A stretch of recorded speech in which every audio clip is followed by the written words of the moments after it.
So my name is Scott McKeel, and I am a physical therapist, and I am currently employed at Generation Care in both Grand Haven and Grand Rapids. I got injured several times when I was probably your age. Probably suffered every sports injury there was. Sounds very fascinated with the human body. The things that would make us really different, there's a saying that says we might be a mile deep and a foot wide, where a physician foot deep but a mile wide. So they know a little bit about a lot of things. Okay, we have to know a lot about orthopedic and sports medicine for what I'm going into, kind of figuring out how to get someone from point A to B functionally. There wasn't a ton of opportunity with regards to college preparatory courses. I'd say that I couldn't tell you that there was a specific course that prepared me in high school, but there was definitely teachers that I would say that gave me foundations for preparing myself for the work ethic it took to get through a lot of undergrad courses and training. I'd say volunteering. So I didn't do this in high school, but in college for sure. I started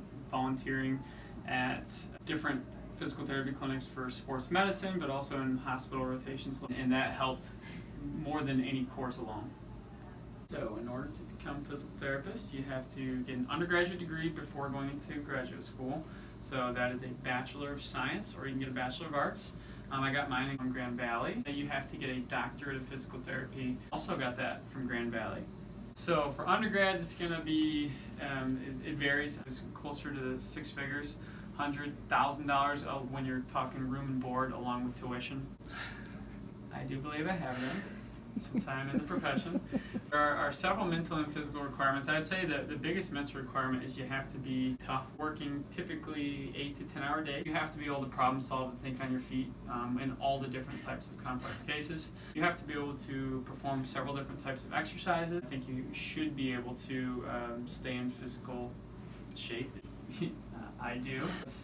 Standpoint of personality, there can be several different personality types. And if you were to come to Generation Care, you can see that there's several different personality types just within one clinic. So there's going to be people that are super outgoing. There's going to be people that are far more reserved. So I don't think that there's a specific personality type that you have to have, other than someone who's driven. This is not a career that is selfish. I wanted to obviously be in sports medicine, and so I looked at several different sports medicine clinics around the Grand Rapids and Lakeshore area. When I met with Generation Care, had a sports medicine position open. I felt that being in this position in Grand Haven and Grand Rapids, a split location, was perfect for me. And you can go into management if you would like.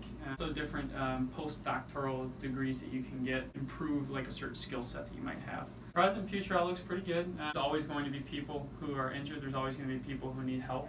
So you do need a license as soon as you graduate, and then you get re-licensed every 2 years. Very based off of where you get a job and what setting you're in. So starting salaries are a little bit less for outpatient orthopedics, but most people starting off, you're making around 70, and you can make up to 50. So the advantages are helping people achieve goals. Someone taking their first steps again, getting back out in the field to play a lacrosse game again. On the flip side of that, you will have an emotional toll on people who do complain or who aren't getting better. So that's, I would say, the biggest disadvantage. For a brief period of time, I thought about going into sports medicine physician, and I've also thought about being strength conditioning, because I still do on the side, but it's not something I do full time.